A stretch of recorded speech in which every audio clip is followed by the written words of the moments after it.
Yo!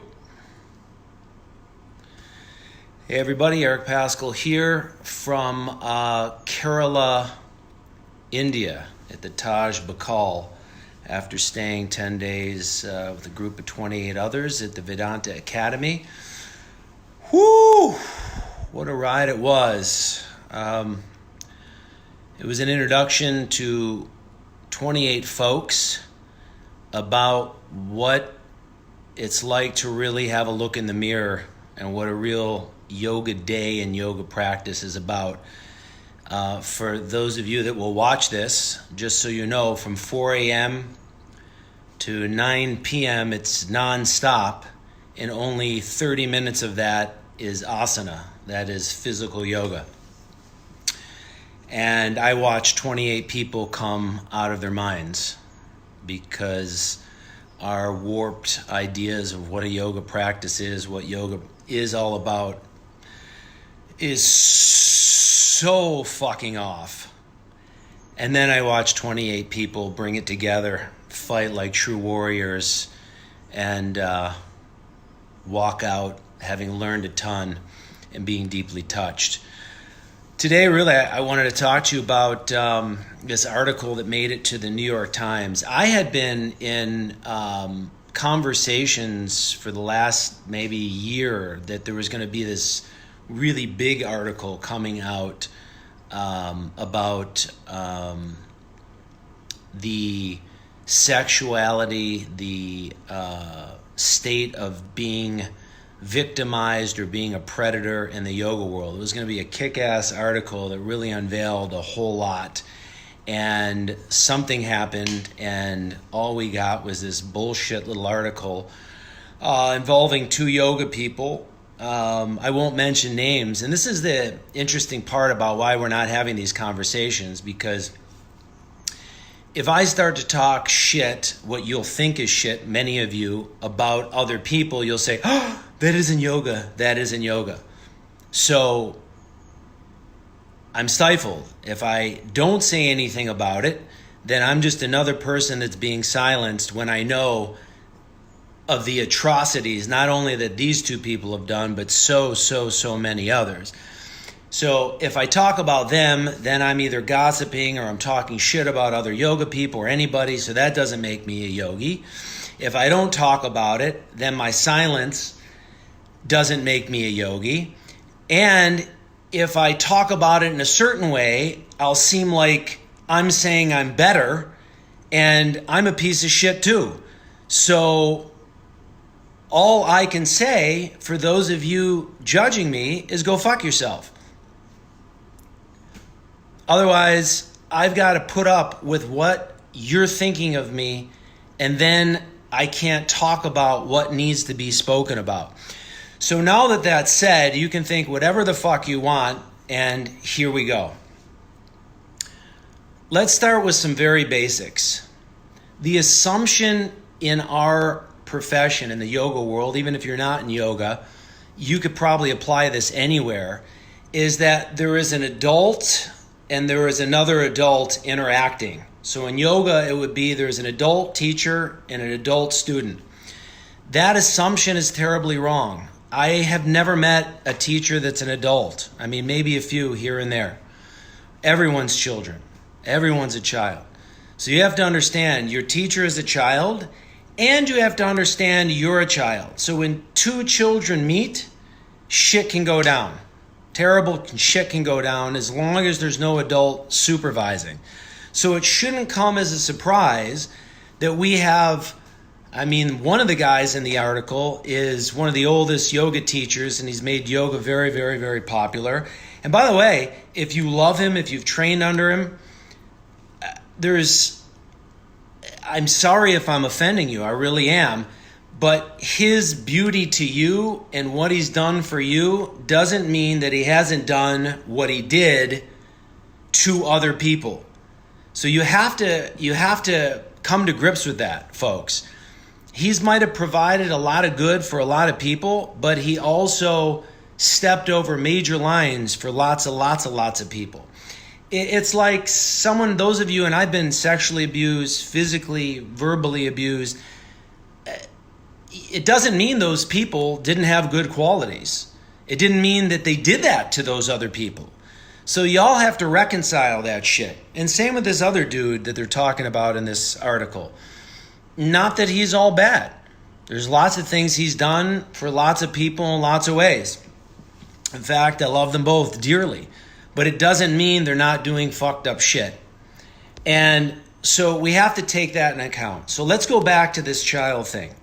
You have 2 children. So if you're a new yoga student or a continuing yoga student, you have to go in and assume that the person you're learning from isn't necessarily a bad person, but they don't know any better. So you have a responsibility.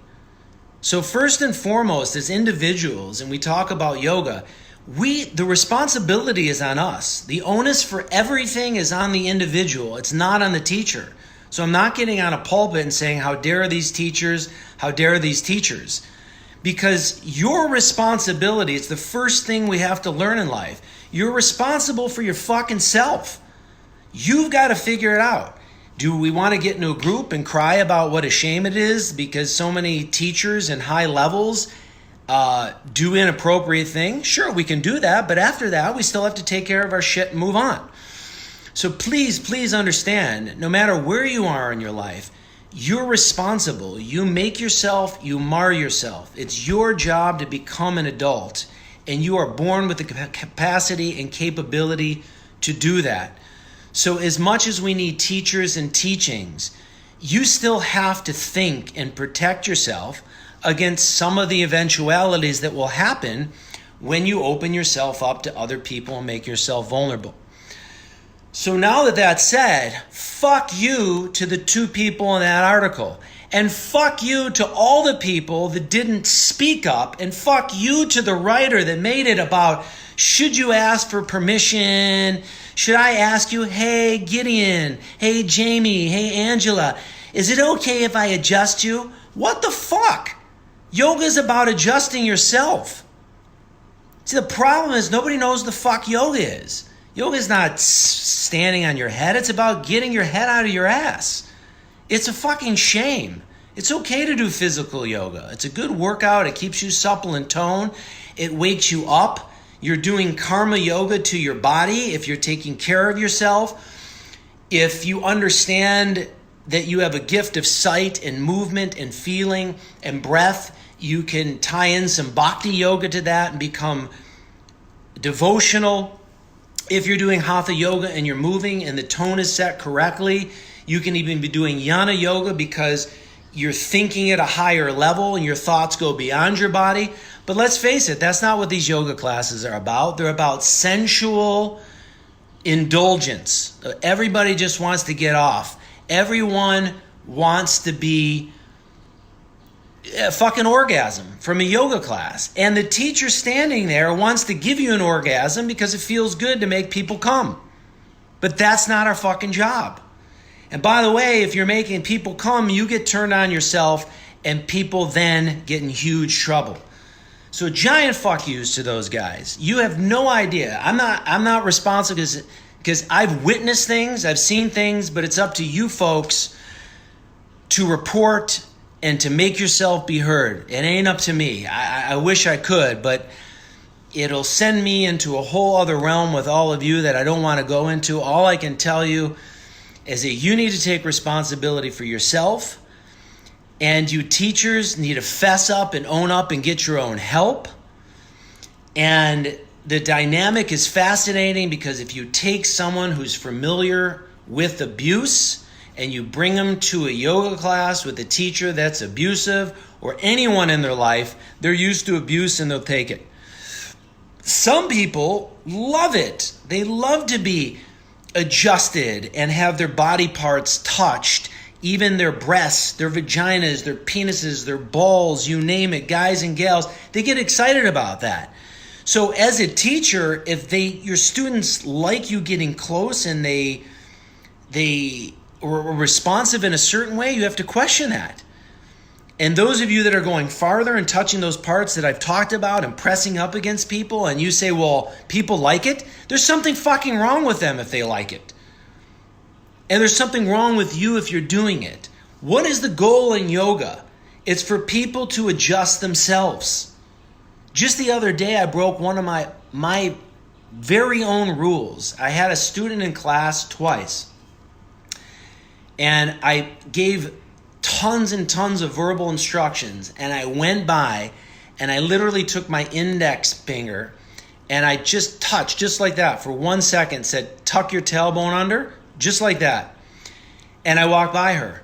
She, after class, wrote a note on Facebook or somewhere that said, this was a great yoga class, but if you've been sexually abused, don't go. Thank God the yoga studio I was teaching at had it on a videotape. They videotape everything. So the owner called her in, showed her the video, and said, what do you see? And the lady also said, because he grabbed my ass. So she said, oh, I saw Eric just, take his index finger and poke my spine. And she then showed her the letter. Why'd you say he grabbed your ass? Well, that's the whole point. I broke my own rules. That's how somebody felt. That's how dangerous it is. And that's how fucked up people are when they come to your class. So you have that responsibility. And as stalwarts of this profession, my God, you have to admit, if you're grabbing a person from the opposite sex, same sex, whatever sex you like, and you're pulling on them and moving them, it creates all kinds of fantasies in heads, including the teachers. And so I'm here to tell you to be careful, watch out for yourself, because you can't control what anybody else is doing, but you can make damn sure that you speak up for yourself. And in terms of adjustments on a whole, we should never be having this conversation because they're not necessary. And ultimately, if certain adjustments are needed for some particular reason and somebody really wants them, you have to be so discerning and understand where this person's coming from. You have to know them so well, they have to know you. And then and only then should you make some adjustments. But you also have to think about other options. Why can't you model? Why can't they use the wall? Why do they have to learn this anyways? What's the point? It's not like reaching your toes, touching your toes creates enlightenment. It's not like standing on your hands creates enlightenment. It's not like a good adjustment saves you from injury. It's not like it helps you be a better person. So because we have children involved in all of this, that's why adjustments are so dangerous and we shouldn't have them. Otherwise, we wouldn't be having this conversation. Not to mention that y'all are so fucking sensitive. So worst time in the world to ever be doing something serious as a teacher. It's the worst time in the world to try to convey truth and real transparency and try to introduce to human beings what it's like to really be human. It's the worst time. You'll just offend and offend and offend and offend. I was in my hometown, Detroit, a month or so ago, and I don't even remember exactly what I said, but I was making jokes the whole class, and it was real jovial, and then I mentioned something about, I shouldn't have said that or I'll get shot, and half the people, who live in this area have guns or something like that, and, like 2 people were so offended that I say people had guns. I mean, it's just fucking insane.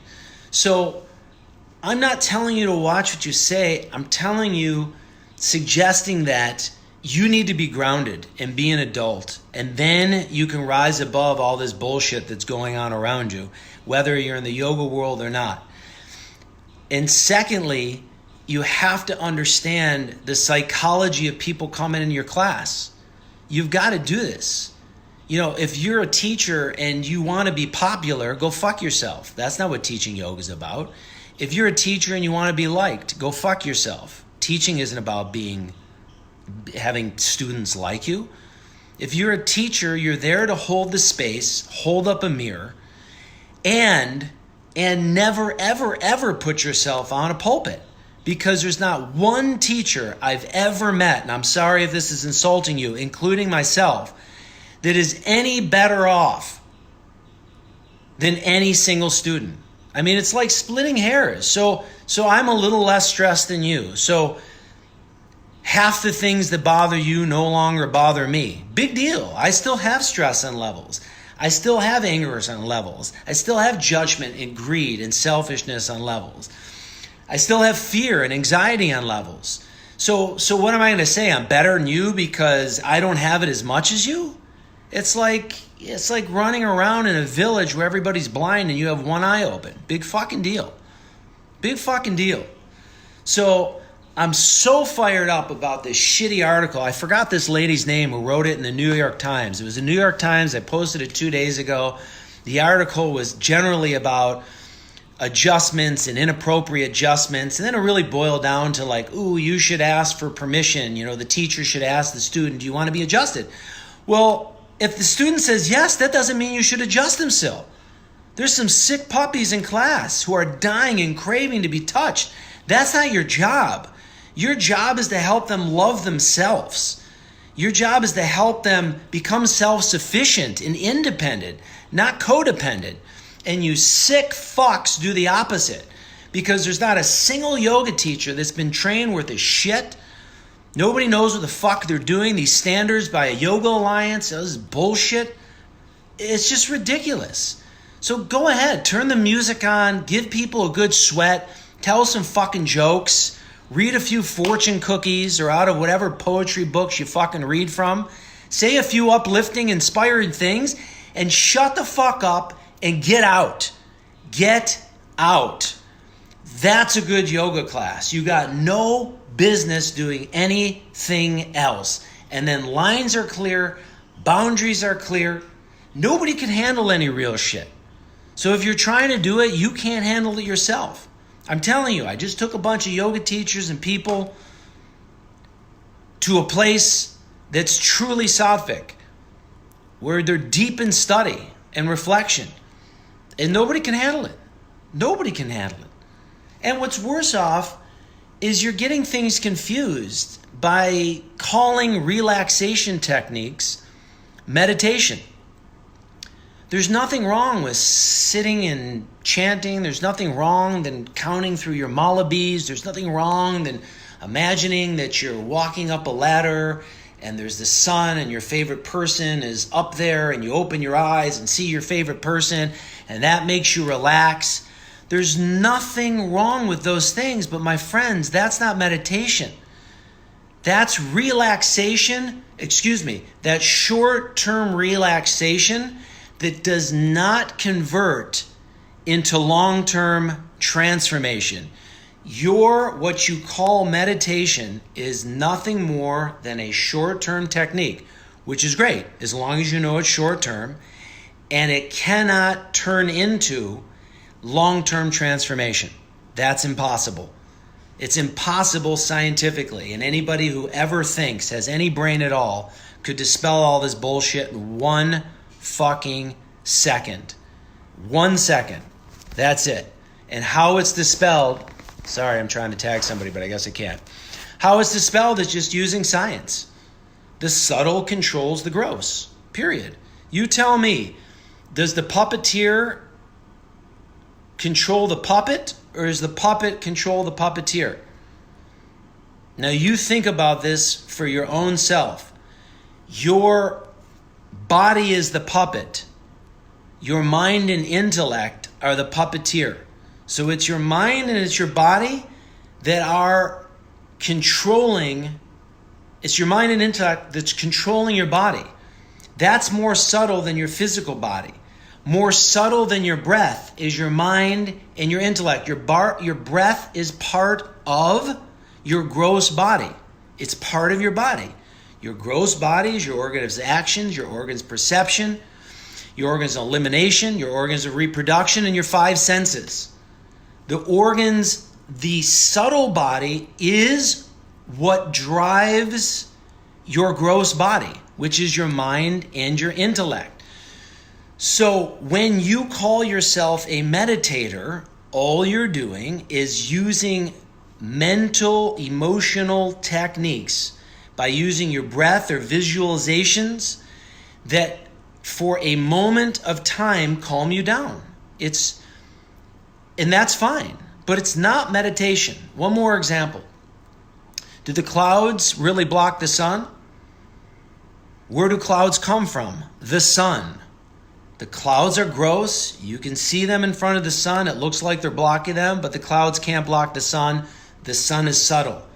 When you drink a glass of wine, you relax, you calm down. But did you change? No, you changed your state temporarily. But if you drink every single day, do you create long-term transformation? No. What do you create? You create alcoholism. Fucking Jesus. I can't believe I have to explain this shit. It's unbelievable how little thinking we fucking do. So, now that we defined what meditation isn't, and by the way, this is the trouble with the two teachers mentioned in that article. They're both highly focused on the physicality of human beings, the physical, and one of them for sure is into this Vipassana meditation where you sit there and torture yourself in silence and nothing fucking changes. All you hear is the roaring of your mind, and eventually when you sit there long enough, it calms down temporarily. But you only can grow through knowledge. You can't grow through just sitting there and observing your fucking mad mind. And who needs to sit for 10 days at a time observing how crazy their mind is? You should know that in 1 second. Can you tape a monkey down to a chair and then they're no longer a monkey when you let them go? No. So meditation is a state that you transform into by practicing the 3 yogas. So eventually, by practicing Jnana Yoga, your thoughts throughout the day rest in your highest values, and they rest outside the material world. So all you're thinking about is that is permanent rather than impermanent. That is immovable rather than movable. Some of you already can't even handle this shit. It's like, what does that mean? I don't got time to explain it all. Your heart, your seat of emotions throughout the day practicing bhakti yoga, 2 things happen. You understand the futility of your actions. No matter what you do, you're fucked. And 2, you have a reverence and a devotion for your hearing, your sight, your smell, everything that you contact, you see the divinity in it. On a physical level, you serve. You have an attitude of being of service. So you're thinking about others. Any ounce of agitation at all is caused by selfishness. You have any agitation ever, it's about selfishness and then married to unfulfilled desires. Any ounce, you're bothered by anything, it comes down to selfishness. No ego, no problem. So you completely obliterate the ego. At an emotional level, you're full of love and gratitude. At an intellectual level, your thoughts rest beyond the material world into a whole other realm. And then you become meditative. You're in the world, but you're out of it. You're gone. You're acting amongst people. You're laughing, you're crying, but nothing's there. You're completely detached and evolved.